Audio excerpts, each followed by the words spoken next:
All right, what's good was good. Give us a like and subscribe and become part of our community here in Golden Hour Boxing USA. We already have another channel, and it's mostly in Spanish, but we are now also in English as well. So give us a like and subscribe, and also follow us in X as well.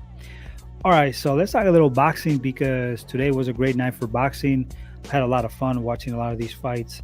I miss a lot of the weeks where, back in the day, especially in the 90s, you could see a lot of the fights.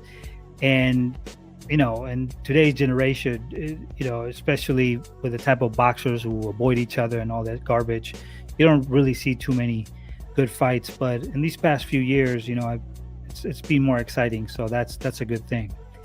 So let's talk about Gary Russell Jr. because Gary Russell Jr. came back into the scene. Gary Russell Jr. came and he did his thing, man. Gary Russell Jr. went against Castaneda and he put up a really good show. He's 37 years of age, but man, his counter punching, his IQ, and just his ring generalship in the ring, the way that he was able to maneuver Castaneda was really nice to watch. And that shows the difference between American boxing and just, other countries in general. I'm not saying that other countries don't have good boxers. The Ukrainians have good boxers, of course, and there's other countries that have good boxers.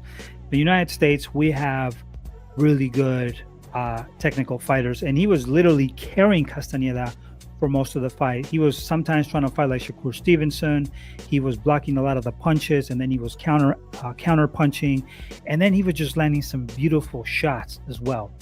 And I said, wow. At one point, I even thought that he was doing a little bit too much because he was getting countered. At least he was getting hit by Castaneda when he was against the ropes.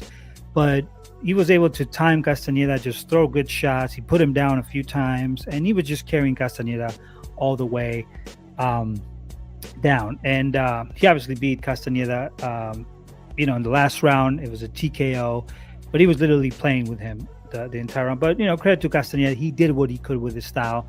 He was one-dimensional. There's not much he could have done. And congratulations to Gary Russell. He's a boxer that I always liked. Back in the day, he gave me an interview, especially when we were recording in Spanish, because like I said, we have a different channel. We got Golden Era Boxing USA, and then we have Golden Era Boxing, and that's in Spanish, but really nice guy. But he did a magnificent job right now. So one thing, though, that surprised me is that the weigh-in was a 131 for him, and Castaneda was a 134. So he was above the super featherweight division, in between super featherweight and lightweight. And I would like to see him fight one of the prospects coming in super feather. In 130, I would like to see him against a few fighters there. For example, I have some doubts with Henry LeBron. He is a Puerto Rican boxer. I think he is technically good, but I don't know really where he's at. Many of these prospects, we can put it on the top, but we really don't know how good they really are till they, make these fights. So I would like to see him perform against Henry LeBron. I think that will be a really good fight because Henry LeBron doesn't have too much power, but he does have technique. And I think if you like technique and if you like power, that will be a really nice fight to watch. Okay. Another fight that I would like to see from him, I don't know what's up with O'Shaquie Foster. I know that Lamont Roach wanted to fight against him. I was covering that, and it seems like O'Shaquie Foster was not really willing to fight with Lamont Roach. But if you're not going to fight against Fulton, then why not fight against Gary Russell to see really where you're at? I mean, that will be a great fight too, and that will give Gary an opportunity to get a world champion. You got to understand one thing about Gary Russell Jr. When he was campaigning in 126 pounds, okay, there was not a lot of fighters that wanted to unify against him, okay? Yes, it's true he didn't fight too much, but he was trying to get unification bouts, and Josh Warrington did not want to fight with him. Navarrete didn't want to touch him. Even Shakur Stevenson didn't want to really bounce with him either. there's been a lot of Oscar Valdez didn't want to fight in, so but when he got the opportunities with Vasily Lomachenko, he took the fight right away. He literally took the fight like right away. That tells me he's a dog, because Vasily Lomachenko was later ducked by other boxers. One of them, Gervonta Davis. Okay. And he took Mar Masayo. That's a Filipino boxer who had power. And he fought Jojo Diaz, and we know Jojo Diaz is a dog. He don't duck anybody. He just goes and fights. He's like Gary. He'll take any fight, right? So I would like to see him, against a good opponent. And I think a fight against Lamont Roach, or a fight of that caliber. Lamont Roach doesn't get that fight with Gervonta Davis. I told everybody Gervonta Davis, not in the English channel, but in the Spanish, that he could surprise Gervonta Davis, because he's not excellent at anything, but he's good at everything. And I thought that Lamont Roach could pull it, and I bet money on it. So I want a little bit of money. You can see my prediction if you speak Spanish. But I would like to see Gary Russell Jr. or against a boxer like Sugar Nunez. I think that will be a good fight too. Sugar Nunez is a Mexican boxer. He looks like an Arthur Beterbiev in optics. I don't know if he's really that good or not. Once again, he's not really tested. I know Raymond Ford. He might be fighting Raymond Ford soon, but that will be a good test also for him. Gary Russell Jr. or also Raymond Ford will be great against Gary Russell Jr. as well. But I think Gary Russell Jr., for his age, the way he performed, he was literally fighting at 50% on that fight, and he totally outclassed Castaneda. So congratulations to Gary Russell Jr., and I definitely want to see more fights from him. All right, now let's talk about the next topic. If there's any questions or anything, y'all can put in the chat. Don't be shy here in this channel. Don't be shy. Talk your shit. Okay, that's what we want here. We want the best fights here. No excuses, just the best fights. I don't put up with. I'm a 90s guy. I like the best fights. Let me see here. All right, so let's go to the next topic. So let's talk about Sebastian Fundora against Tim Tszyu, and then we're going to hit to Manny Pacquiao. Now, Sebastian Fundora, I've said it before, and I'll say it now. This dude is the most proven fighter in 154 pounds. He literally is a pit bull. And when I mean a pit bull, I mean boxers who take all sorts of risks. When I mean puro, it means boxers who don't take risk, right? He is a pit bull. This dude will fight anybody, right? Just like Gary, just like Jojo Diaz. They're pits, right? They'll take any fight. Like Scooter, he's also a pit too. Okay, he'll take any fight. And in the first fight he had against Tim Tszyu, a lot of people underestimated his resume. And it kind of bothered me, because watching Sebastian Fundora fight against the Habibs, fight against Jermaine Clark, which is a tough, difficult fighter, just watch it against Erickson Lubin, and just kind of discounting everything, because he lost against Brian Mendoza. Listen, everybody's going to lose. If they all fight each other, if you think there's undefeated records, bro, you're crazy. If they all fight each other, in a regular, you would see records with 40 wins and 9 losses. I'm telling you, that's how most records would be. But he took all the good fights, man. So in the first fight he had with Tim Tszyu, I thought that he was going to win, even though he was a layout year. He got knocked out. So maybe you need a little bit of time, but he beat him. And people were giving the excuse and say, well, Tim Tszyu was hurt. He had a breach in his head. He was bleeding. And yeah, that's true. He was bleeding, and he did have a cut in his head. But Fundora had a broken nose. He was bleeding too.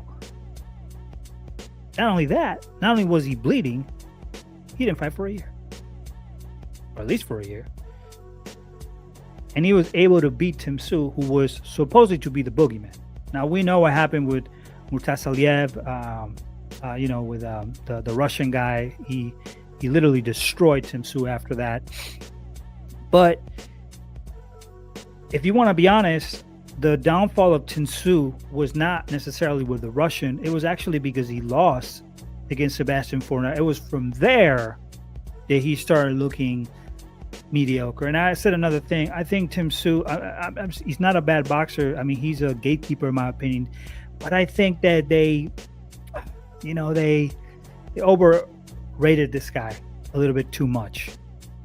If you have that sort of style that Tim Tszyu has, you have to have power.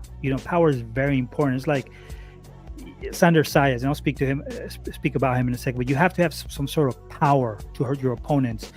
Tim Tszyu, I mean, his defense is okay, but he's really flat-footed.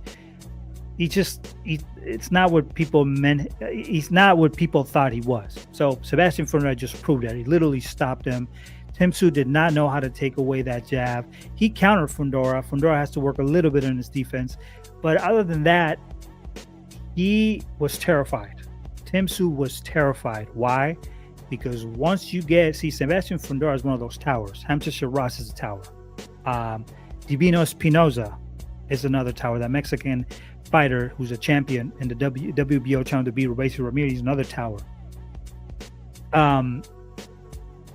He's a tower too.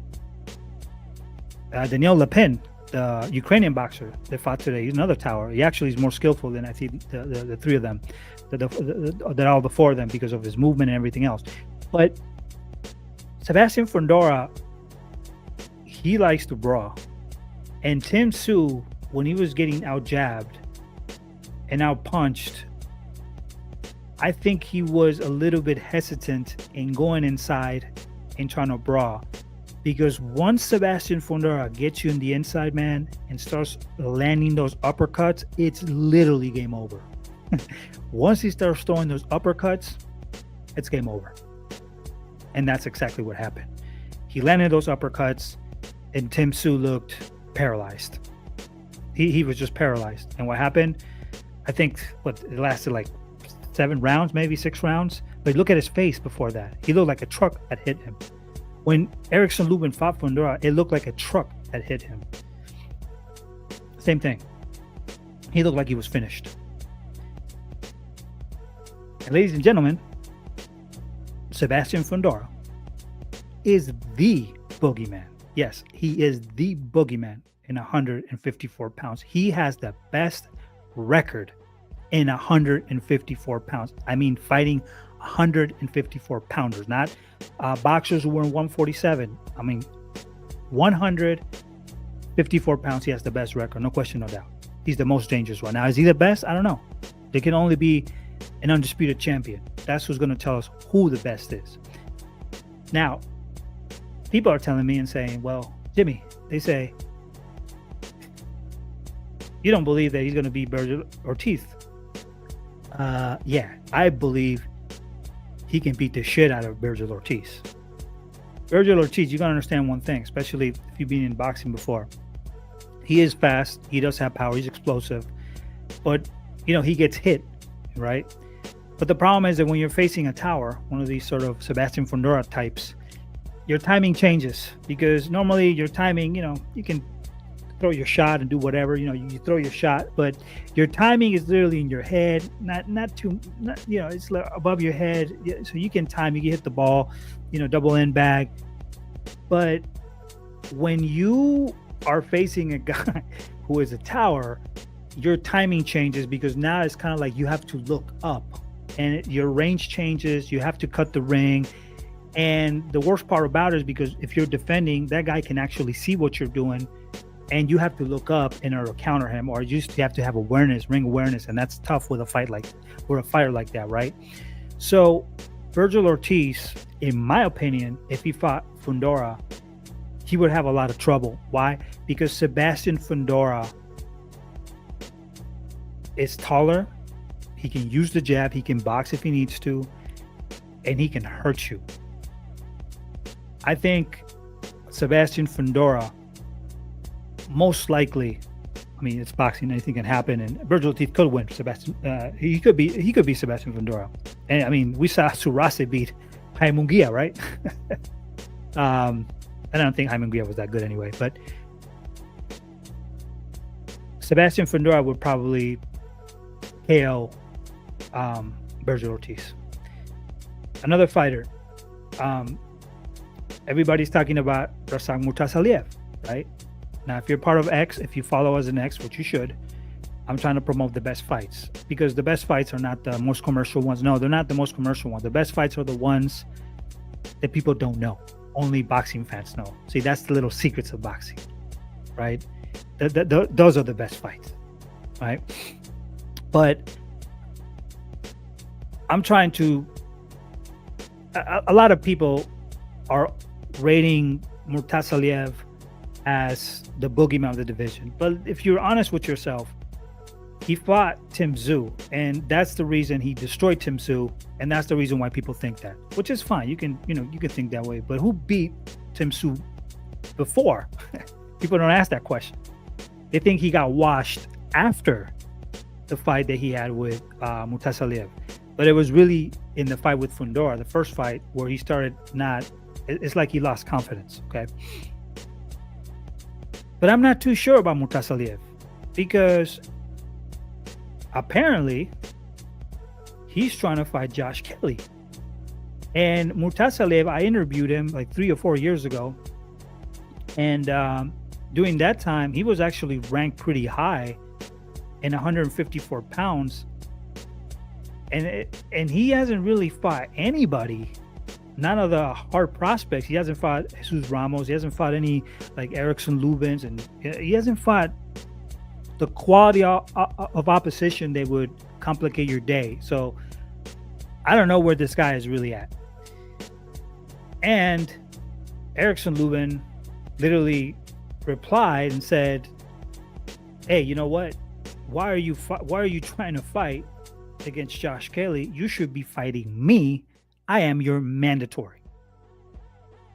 Yeah, he needs to fight Erickson Lubin. And I don't think that's going to be an easy fight, because in my opinion, Murtasaliev, he could be a one-hit wonder.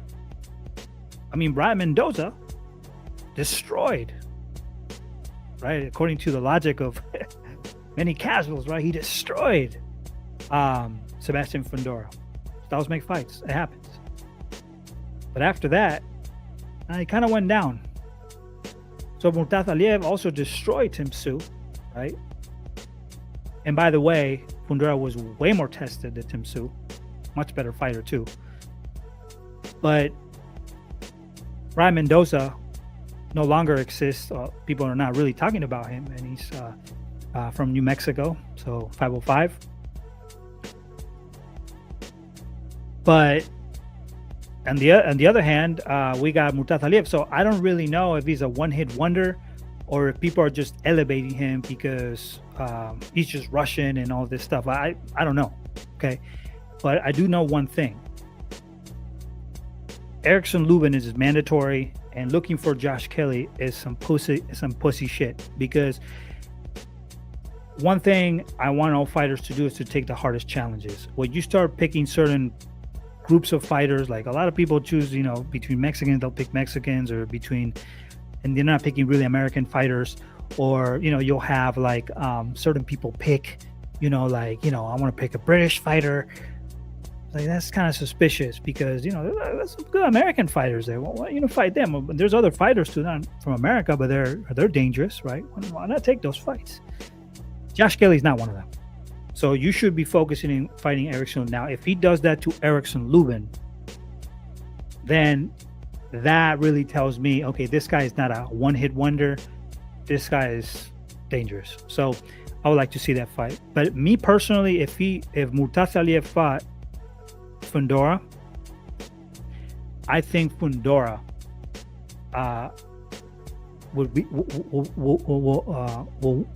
will win that fight. And the reason why is because Murtasaliev is straightforward. He goes straight forward. But Fundora has a lot of experience now, especially, he's, like I said, he's fought much better opposition. And I think that in close, Fundora can box, and Murtasaliev is more flat-footed. Now, he does have power, but he's more flat-footed. But he can get hit. And I've seen in a few of his fights. I saw a fight. He was fighting. What was this? What's this guy's name, man? He was washed up though. Was it? I'll tell you right now. Shit, I'll be thinking about it, but let me see here. Who did he fight? I didn't think he looked that good. Let me see here. Funny how these guys have these names like Mutathaliev and shit. It's hard to remember. It's not like John Smith or name like that, Jack Kulkai, yeah, there you go. He fought Jack Kulkai, yeah. So Jack Kulkai was already washed up already, but I felt like he gave him a decent fight, and he didn't look too good in that fight. He didn't look too good in that fight. So I want to see how he would do with Erickson Lubin, but I definitely would not have. I would definitely not have him beating Sebastian Fundora for now. I think once Sebastian Fundora gets in close range, starts throwing those uppercuts, it's pretty much going to be. It's definitely going to end up bad for Mutathaliev, in my opinion. And here's another two fighters, Terence Crawford. Now, I'm going to be honest, I'm a big fan of Terence Crawford. I love Terence Crawford. He's a great boxer. I think actually he can beat Canelo Alvarez, and I actually root for him. He's an American fighter, so I will root for my own. But with Fundora, though, I don't know, man, because that style is just fucking complicated, bro. That sort of style that Fundora has is complicated. It's just he's just tall and complicated. So I have my doubts about that fight. I would want Terence Crawford, or I would pick Terence Crawford, but honestly, I don't have a lot of that style. I think it's complicated for Terence Crawford. And the other one is Sandor Sayas, which is mandatory. Listen, bro, Sandor Sayas, first of all, he hasn't really fought any good opposition. He could have fought the Erickson Lubin, the Jesus Ramos, all those sort of boxers that will complicate you. But he's fighting the Patrick Seiras, and all these fighters are literally washed up. And then he got to a position where he's in a situation where he's the mandatory, right, for Fundora. I think Fundora is going to destroy that guy. I think the styles make fights, and he's a come forward fighter. I think he's like a William Cepeda, just with a little bit more technique, kind of like a Steve Claggett, the Canadian.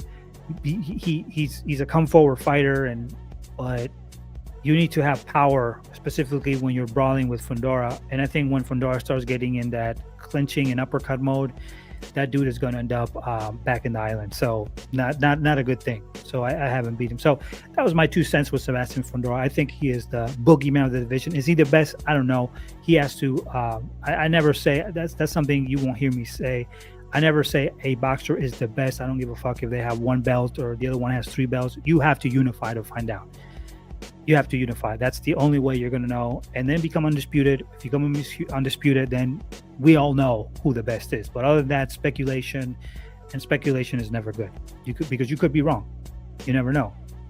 Okay. All right. So now we covered that. Let's go to the other one. Let's talk about the other fight. Ooh. So, Manny Pacquiao. I'm very disappointed with Mario Barrios. And I'll explain why.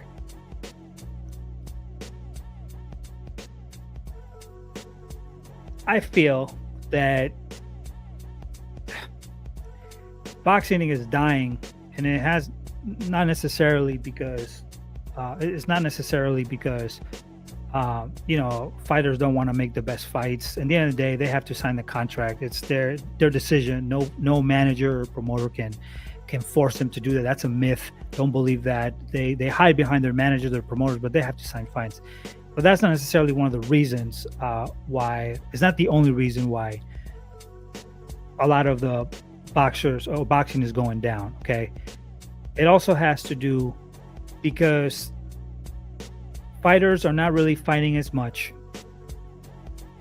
They're already not taking the hardest challenges. Mario Barrios literally ducked Jaron Ennis.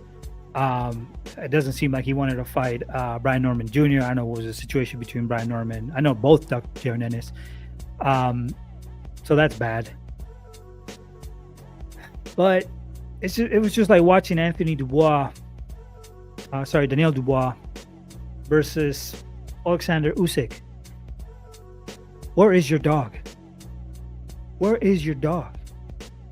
I couldn't even imagine Evander Holyfield fighting Usyk. He would have done anything to win that fight. For an undisputed championship. He would have done anything. He would have done absolutely everything to win that fight. But Dubois was like, you get hit a couple of times and then paper heart. Heart made out of paper. Oh, I'm done. Wow. For undisputed? That quick? I saw the same with Mario Barrios and Manny Pacquiao. Mario Barrios, you have Manny Pacquiao, who came out of retirement. He didn't fight since Ugas, and that was like literally like 5 or 6 years ago. I even forgot. Okay. You had a mission to represent that no old geezer is going to come and just literally jump the line, because there's other boxers who deserve that opportunity, gets an opportunity with you, and literally gets a draw. So he's inactive for I don't know how many years. Didn't fight. He only trained for 2 months, according to Manny Pacquiao. It could be an excuse. You never know. And then on top of that, he's 46 years of age.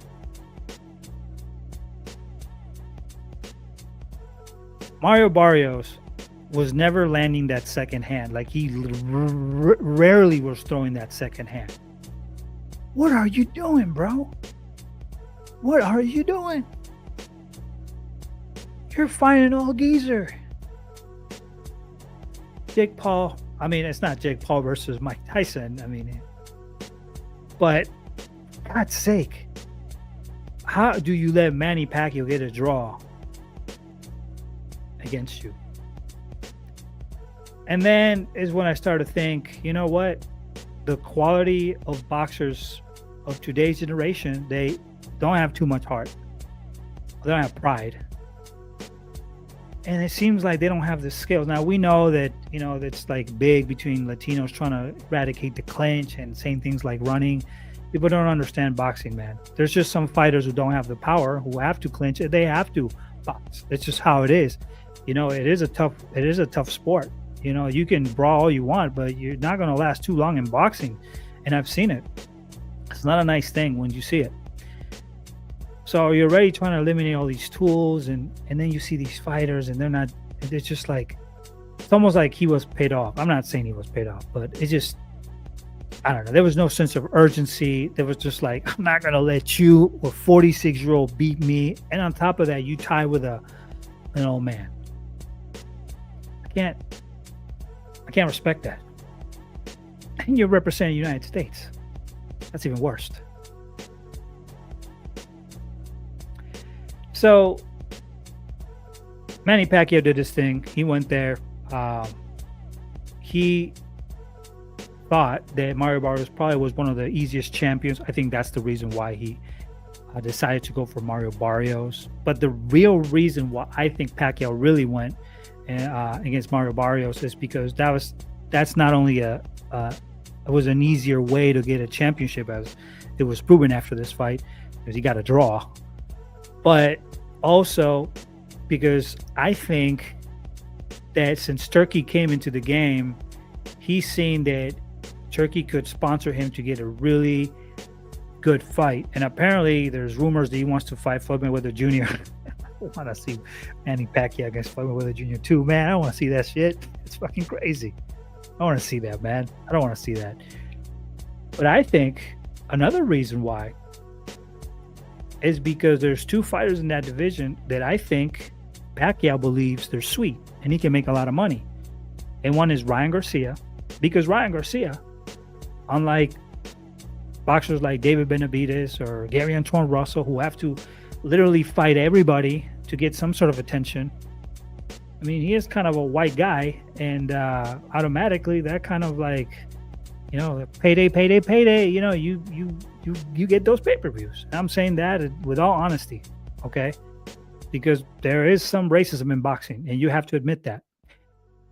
So Ryan Garcia hasn't done shit to the sport of boxing, but he sells out. Something that David, unfortunately, or like I said, Gary Antoine Russell and Alberto Puello and other boxers just don't do as well for some reason or another. And they're American too. Well, David Benavidez and Gary Antoine are. So I think Manny Pacquiao wants that fight with Ryan Garcia. I believe that. I think he wants that fight. I think it's an easy fight to make, and I think they will try to put Ryan Garcia. He had a bad night or whatever. The dude is a fraud. I mean, he was caught with steroids, and people try to excuse him, which is absolutely demonic, bro. Like, look at all the fighters. If you give excuses to these fighters, even though they had 0.5% in their system of a banned substance, and you're giving them excuses, our society is fucked. Okay, let's just put it that way. That's just my opinion. But Ronda Romero, I actually bet for Ronda Romero to beat Ryan Garcia, because I knew that without steroids he wouldn't be the same fighter, and he wasn't. But Manny Pacquiao could make a lot of money with Ryan, and he could also make a lot of money with Ronda Romero, which is a very basic boxer. Ronda Romero is a very basic boxer. He himself robbed what was his name, Barroso, when he was the WBA champ. He robbed him as well. It was a robbery. Tony Weeks, he shouldn't have stopped that fight. That was a robbery. So I think he will fight a Ryan Garcia, or a boxer like Ronda Romero. Now the sad news is that since I'm a undisputed fan, a lot of people hate Devin Haney. They don't like Devin Haney. I don't know what's wrong with you. Listen, I don't give a shit about what he does or how he acts or all these things. I don't care what he does outside of the ring, because I can tell you that many of those boxers do the same thing too, but they don't get his critique. But Devin Haney gets a sort of judgment that I think could be racism. It could be the fact that he can't be arrogant. Jack Johnson was accused of being arrogant for being with white women. He was hated for that reason. And if you study the Black Murderers Row, most people don't know about their history, but I know. And just other fighters, Sack McBay and other fighters, a lot of them were accused of also being arrogant, but they took the best fights. I don't care if he's arrogant or if he's not arrogant. What I care is, what fights are you giving me? What are the fights you get? And Devin Haney gives me the best fights. I don't care how he fights. I just care about the best fights. The best boxers find the best boxers, because there's many boxers that they might act like a nice little boy or a nice little like a gentleman, but they're ducking other fighters, just straight up ducking. Okay, like Teofimo Lopez. Well, he's not probably not the best of examples, but but Ryan Garcia, right? He loves kids and all these great things. He loves kids, and then suddenly he's not talking about kids anymore. He forgot about that. I think it was the steroids that made him think about the kids. And then Illuminati, I got raped for UFOs, and then he brings the Christians. I mean, it's just absolutely horrendous what happened. But anyway, it's just a joke. But he was an asshole. People were cheering for him. Let's see Lomachenko. You thought Devin Haney was robbed? That Devin Haney robbed Vasily Lomachenko? That was a close fight, but I had Devin Haney win that fight. Did you see the scorecards of Jermaine Ortiz versus Vasily Lomachenko? One of the cards, I think it was like Frank Moretti. It was like 116 to 111. That was a robbery card, but nobody said anything. Vasily Lomachenko, just playing games with, I think it was Sosa or Pedraza, one of them, when he's like, doing the bull thing. That's not arrogant. I mean, he's not, he's not skilled as you are, so why are you making fun of him? But I guess he has blanco brilla es maravilla. The white shines. Being honest, but I didn't want Manny Pacquiao. My point is, I didn't want Manny Pacquiao to beat Mario Barrios because I know Mario Barrios is ducking. He's not going to unify. But I definitely didn't want Manny Pacquiao because that means that if Devin Haney beats Brian Norman Jr., who, by the way, Brian Norman Jr. seems like another duck, he's one of the only fighters who will be willing to unify the rest of the division. And we got to start putting more pressure on these fighters because many of them, they're literally laughing at us. They're making a shitload of money and they're not making these unification bouts. That is not a good thing for the sport. We give these fighters too much leverage and we accuse the ones that lose. We call them bums, even though they're taking really tough fights. We call them bums. Like people were calling Alberto Boya a bum because he gave the opportunity to Gabriel Matias, an avoided boxer, but he beat Gary Antoine Russell. He beat Sandor Martin, which is a difficult fight. And after he fights, he's a bum, and I mean, just the level of disrespect to some of these boxers who are taking really high risk is really shows how decayed society has become. We don't even have any loyalty towards warriors, right? People who take fights. So I'm happy that it was a draw. I'm happy that Mario Barrios has the belt, but I'm very unhappy in the fact that he should have knocked out Manny Pacquiao. He's going to give him a rematch. In the rematch, Manny Pacquiao, I wouldn't doubt that he beats Mario Barrios if he fights like that. If Mario Barrios fights like he did in this fight, he'll lose against Manny Pacquiao in the second fight. And then we're not going to see any unifications. And now we're looking at fucking Manny Pacquiao versus Ryan Garcia or Orlando Romero. Oh my God. And then it's just terrible. And it's just, oh my God, I don't want to see those fights, man. So Devin Haney was a breath of fresh air in the division. He tried to fight Teofimo Lopez, but now he's ducking Devin Haney. So I don't know, man. It's just a big mess. So anyway, Manny Pacquiao came back. He did what he had to do. But Mario Barrios, bro, you should be ashamed. You should have knocked out Manny Pacquiao. That was a terrible performance. And you had no dog, just like Dubois had no dog against Alexander Usyk. All right. So now that we cover that, let's talk about Bam Rodriguez, another exciting American unified champion.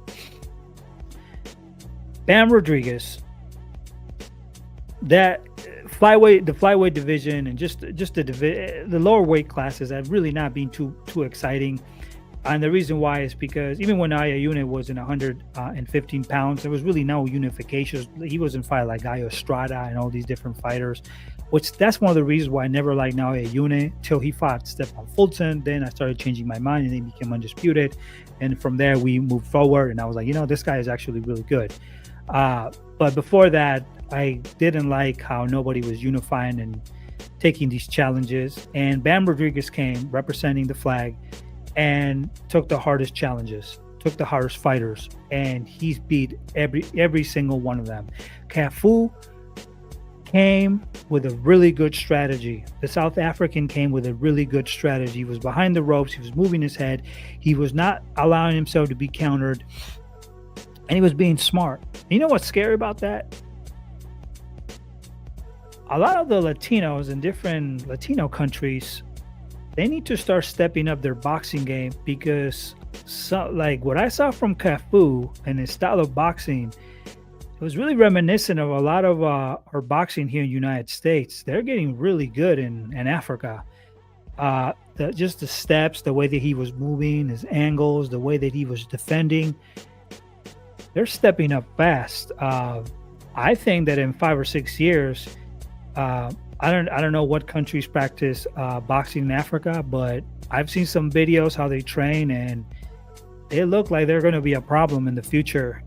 So these Latino countries, they better step up their technique because they're going to have problems. They're going to have problems. If you only have a one-dimensional style, you're going to suffer, especially with boxers who can actually fight. Okay, and know how to just move and just box, right? But I was really impressed with Cafu because Bam was having trouble. He was cutting the ring, which Bam does a great thing, something that Canelo needs to learn how to do against, everybody accuses, everybody accused, the Cuban, what's his name, Christian, William Skull, for his style. Okay. But it's not really his fault. That's how he fights. He doesn't have a lot of power. He already comes with a disadvantage. If your kid came with a disadvantage against a much more powerful, boxer, you would do the same thing too. You would say just box. Don't exchange. Do whatever's necessary. So, Bam Rodriguez knew how to cut the ring against a boxer who was very slick. Kafuba's very slick. And he was turning in angles, he was countering Bam, and there was parts of the fight where I was impressed in the combinations and how he was able to counter Bam, because Bam is a really good counter puncher. Okay, he can counter. I was really impressed. But the one thing is that when you don't have power and you stay too much against the ropes, especially with his style where he was trying to, just create some distance to counter, which was smart. He was trying to create a little space so he can counter Bam. You have to have some power with Bam. You're not just going to intimidate him because he can box. He has technique. And I felt like, even though he did a great job, I felt like he just didn't have the power to really resolve Bam. But much credit to him, because I think he did a great fight, and he wasn't a coward. He took the fight with Bam. Not a lot of fighters nowadays will take a unification bout. Now, the next fight is going to be Puma Martinez against Bam. That will be a great and excellent fight. Puma Martinez is a brawler. He's literally like Surreal Matias or a Navarrete. The difference between Puma, though, the Argentinian, and Navarrete, is that he actually does have a pair of balls, because he's willing to unify and take the best fights. Navarrete has never unified in his life. Imagine that. And they call this guy a pound for pound fighter. That guy is a fraud, bro. Surreal Matias actually does have more balls. He would be willing to unify, they have that style. They're one dimensional, and it's literally going to make you quit. Now, I don't like that style of boxing because it can really drain you down, especially if you take a lot of fights. The next fight, you will be slower and slower and slower. You're taking too much punishment. That's not a good thing. But that's how he fights, so I respect it. I don't attack different styles of boxing. I don't call somebody a runner or a flamethrower, or somebody who doesn't have an IQ. He just throws rocks. Like people say these things, but it's just called boxing. If you want to see bare knuckle, go ahead and serve yourself. It's more brutal. If you're really a man, you like to just go there and brawl. Go watch bare knuckle, but don't watch boxing, because boxing is the art of punching and not getting hit. That's just how it is. But Puma Martinez, he will definitely put a lot of pressure on Bam. And Puma Martinez has power. Bam has power, cumulative power, I would say, as far as Puma. And I think it will be a really, really good fight. And Bam wants him, Puma wants him. So it's going to be an excellent fight. Finally, we're seeing good fights in those low weight classes, and Bam is doing a great job. So I'm happy for him, and I think he will be the favorite against Puma. I think he has too much technique and power, but you never know. It's boxing; things could change and things could happen. But I'm really happy for him. I think he's just showing that he's a dog. He's a dog, and that's the only thing I ask. I don't care if they win or lose, because they will all win or lose. But what we want to do in boxing is we want to support the ones who are willing to take the challenges, regardless if they lose or not. Don't call them bums. Don't expect a Fleming-Weather record. All that garbage is just an illusion. It's really an illusion. Okay, Joe Kalsagi was undefeated and whatever, but he's not better than Sugar Ray Robinson, who had a lot of losses. Okay, Fleming-Weather Jr.